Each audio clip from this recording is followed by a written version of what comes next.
మీకందరికీ తెలుసు ఎస్సీ కులాల ఉపకులాల వర్గీకరణ దాదాపుగా 40 సంవత్సరాల నుంచి ఎన్నో పోరాటాలు చేసి ఎంతో మంది అమరులై సుప్రీంకోర్టు జడ్జిమెంట్ తీసుకొస్తే ఎస్సీ కులాల వర్గీకరణ మొట్టమొదటి రాష్ట్రం తెలంగాణలోనే మా ఎస్సీలకు ఉన్న 15% రిజర్వేషన్ని గ్రూప్ 1కు 1%, గ్రూప్ 2కి 5%, గ్రూప్ 3కి 9% ఇవ్వడం ద్వారా ఎస్సీ కులాల వర్గీకరణ చేసి దేశంలోనే మొదటి రాష్ట్రంగా వర్గీకరణ చేసిన రాష్ట్రంగా మనం ముందు బాగానే నిలబడ్డాం.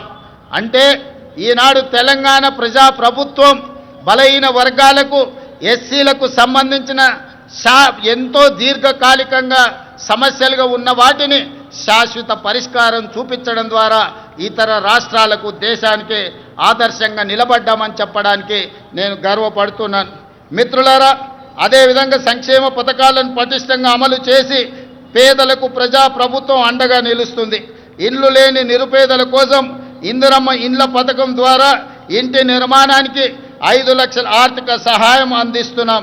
ఈ పథకం ద్వారా 4,50,000 ఇళ్లను ఈ సంవత్సరం పేదలకు అందించడం ద్వారా 22,500 కోట్ల రూపాయలు ఖర్చు పెట్టి పేదలను ఇంటి వాళ్ళను చేయడం ద్వారా ఆత్మగౌరవంతో బ్రతికే విధంగా ఈనాడు పేదలను ఆదుకోవడానికి మన ప్రభుత్వం ఇందిరమ్మ ఇండ్ల సంక్షేమ పథకాన్ని ముందుకు తీసుకువెళ్తున్నదని చెప్పి మీ అందరికీ చెప్పడానికి నేను సంతోషిస్తున్నాను.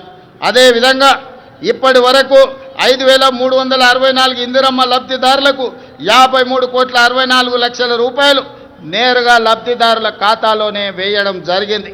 అదేవిధంగా మిత్రులారా, పేదల ఆకలి తీర్చడమే కాదు వారి ఆత్మగౌరవంతో జీవించేలా సన్న బియ్యం పథకాన్ని ప్రారంభించాం. సంక్షేమ పథకాల చరిత్రలో సన్న బియ్యం ఒక ట్రెండ్ సెట్టర్. తెలంగాణలో 3 కోట్ల మంది సన్న బియ్యం పథకం ద్వారా లబ్ధి పొందుతున్నారు. ఖమ్మం జిల్లా సారపాకలో స్వయంగా నేనే సన్న బియ్యం లబ్ధిదారుల ఇంటికి వెళ్ళి ఆ గిరిజన కుటుంబంతో కలిసి సహపంక్తి భోజనం చేసినప్పుడు ఆ కుటుంబ సభ్యుల కళ్ళల్లో చూసిన ఆనందం జీవితకాలం నాకు గుర్తుండిపోతుంది. ఎందుకంటే ఒకనాడు రేషన్ షాపుల్లో ఇచ్చే దొడ్డు బియ్యం మిల్లర్ల మాఫియా లేకపోతే దళారుల మాఫియా చేతుల్లో ఆనాడు వాళ్ళ చేతుల్లో ఉండే. ఈనాడు సన్న బియ్యం ఇవ్వడం ద్వారా 3,10,00,000 మంది తెలంగాణ ప్రజలకు ప్రయోజనం చేరడమే కాకుండా ప్రతి ఒక్కరు ఆ సన్న బియ్యం తెచ్చుకొని ఈరోజు వండుకొని తింటున్నారు. నిజంగా ఇది ఒక గొప్ప విప్లవాత్మకమైన మార్పు. దీనికి ప్రజాప్రభుత్వం పునాది వేసిందని తెలియజేయడానికి నేను సంతోషపడుతున్నాను మిత్రులారా. అదేవిధంగా పెట్టుబడులు మిత్రులారా, తెలంగాణ రాష్ట్రం సంక్షేమమే కాదు అభివృద్ధిలో కూడా దేశానికి ఆదర్శంగా నిలబడాలని స్టేట్ ఓన్డ్ ట్యాక్స్లో దేశంలోనే మొదటి స్థానంలో ఉన్నాం. అదేవిధంగా స్వదేశీ విదేశీ పెట్టుబడులను ఆకర్షించడంలో తెలంగాణ రాష్ట్రం ఈ దేశంలోనే మొదటి స్థానంలో ఉంది. దాదాపుగా ఈ 18 నెలల్లో 3 లక్షల కోట్ల రూపాయల పెట్టుబడులను ఆకర్షించడమే కాదు అమెరికా, జపాన్, సింగపూర్ అదేవిధంగా దావోస్ లాంటి నగరాల్లో పర్యటించి ఈ దేశానికి ఈరోజు పెట్టుబడులను సాధించినాం. అదే కాకుండా ఈరోజు జపాన్కి సంబంధించిన మేయర్ గారు ఈ ప్రత్యేక రాష్ట్ర అవతరణ దినోత్సవంలో పాల్గొనడం ద్వారా మనకు స్ట్రాటజిక్ పార్ట్నర్గా మన తెలంగాణ ముఖ్యంగా హైదరాబాదు నగరాన్ని పారిశుద్ధ్య రహిత నగరంగా తీర్చిదిద్దడానికి జపాన్ మనకు సహకరిస్తుంది. అందుకే ఈరోజు రాష్ట్ర అవతరణ దినోత్సవంలో వారు కూడా పాల్గొనడం జరిగింది. వారికి కూడా మనస్ఫూర్తిగా అభినందనలు తెలియజేస్తున్నాను తెలంగాణ ప్రజల తరఫున.